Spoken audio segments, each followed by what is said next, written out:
بسم الله الرحمن الرحيم. In the name of Allah, the most gracious, the most merciful. وہ असांजे ڈاکٹرनि जी आहे जेके कुंवार जी सिहत ऐं घोट जी सिहत जी मुनासिबत सां हर हाल में उन्हनि खे मशवरा ॾींदा ऐं उन जी रहनुमाई कंदा त हू जीअं हिकिड़ी हिफ़्ज़ान सिहत मुताबिक़ पंहिंजी ज़िंदगी गुज़ारे सघनि। सिहत जे शोबे सां वाबस्ता आहिनि जनाब शबीर अहमद जहतيال साहब। मूंखे गुज़ारिश कंदुसि त पाण पंहिंजे तक़रीर जे लाइ अचनि, पर हू वफ़ा नाथन शाही जो हिकिड़ो शेर बि ॿुधंदा हलो जेको मिज़ाहिया अंदाज़ जो ई आहे, जेको ख़वातीन जी मुनासिबत सां आहे त उनखे घणा ॿार पैदा न करणु घुरिजनि। वफ़ा जो शेर आहे जेको अक्सर मां केटीअनि तां ॾिठो हूंदो, मां अक्सर पढ़ंदो रहंदो आहियां। पाण चवनि था त आहे औरत त पोइ हसीन हुजे, आहे औरत त पोइ हसीन हुजे, सिर्फ़ु ॿारनि जी छो मशीन हुजे। तो मां अर्ज़ कंदुसि जनाब शबीर में जहतيال साहब खे पाण सिहत जी शोबे सां वाबस्ता आहिनि ऐं ख़ुसूसन कुंवारियूं घरनि में आहिनि त घोटनि खे तंबीह कंदा। जनाब शबीर अहमद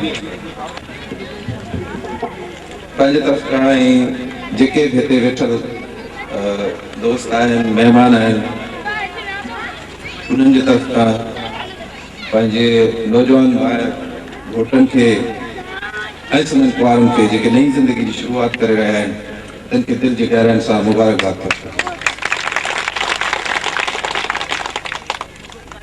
साईं नसीर मिर्ज़ा हिकिड़ी ॻाल्हि कई त तलक़ीन थियणु खपे उन्हनि खे, ख़ासि करे सिहत जे हवाले सां के हिदायतूं हुअणु खपनि।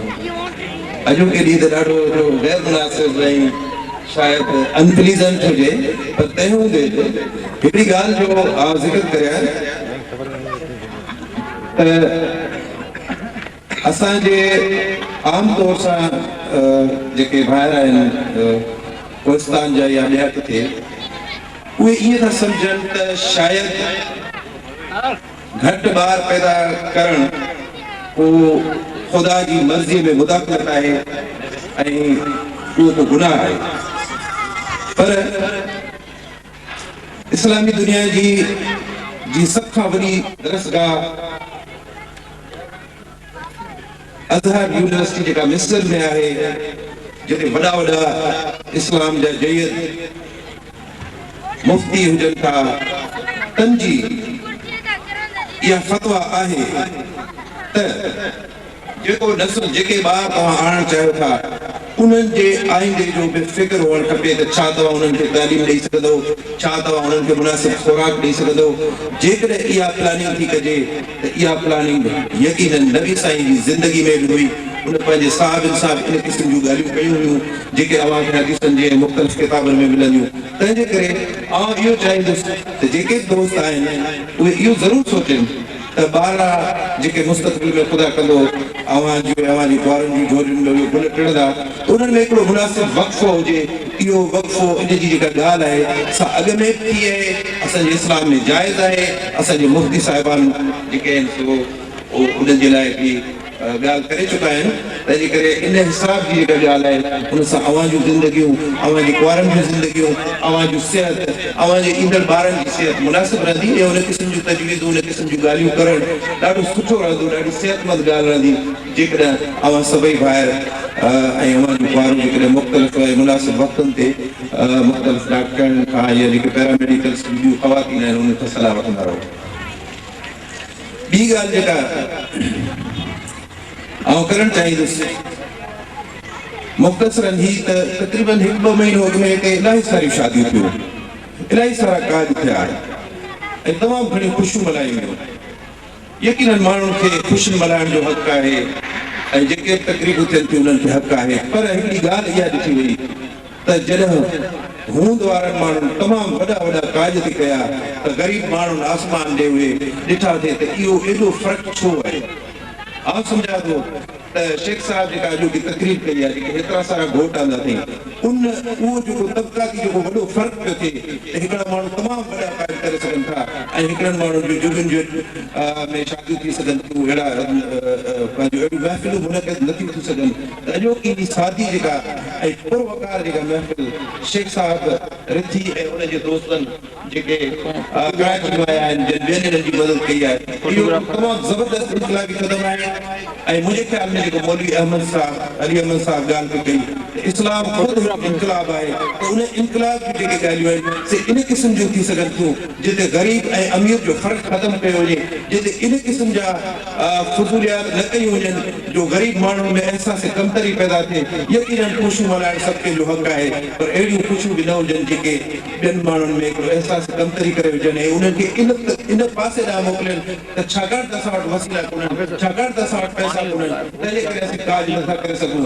ऐं जॾहिं काज नथा करे सघूं त कीअं कयूं, पोइ ब्याज खणनि था, कर्ज़ खणनि था ऐं सालनि जो सालूं जेके सो न्याणियूं इन्हनि तक़रीबात खां या इन्हनि न्याणियूं ऐं कुझु घोट शादियुनि खां सवाइ रहिजी था वञनि। काफ़ी सालनि ताईं अहिड़े क़िस्म जा मिसाल दोस्त मुख़्तलिफ़ ज़िक्र कंदा आहिनि। शेख साहब जेको ही कमु करे थो ऐं जेको दोस्तनि खे मुनज़िम करे थो, समूरे कोहिस्तान जे माण्हुनि खे अची हिते गॾु कयो अथई, कराची जे माण्हुनि खे अची हिते गॾु कयो अथई, तव्हां सभिनी माण्हुनि खे हिते अची गॾु कयो अथई। इहो तमामु वॾो कारनामो आहे, पर असांखे अफ़सोस इहो आहे त असां उन्हनि माण्हुनि जे उन्हनि कारनामनि जे बजाए उन्हनि जा मिस्टेक्स ऐं उन्हनि जूं जेके ख़ामियूं आहिनि उहे ॻोल्हींदा रहूं था। मुंहिंजे ख़्याल में हीउ जेको अॼोको हिन कारनामो शेख साहिब कयो यकीनन हुनजो तसलसुल आहे, हेल्थ जे हिसाब सां, सर्कमसिशन जे हिसाब सां जेको कुझु बि कयो आहे ग़रीबनि जे लाइ, इहो हिकिड़ो वॾो कारनामो आहे। असांखे फ़ख़्रु हुअणु खपे त शेख साहिब असांजो कोहिस्तान वासी आहे।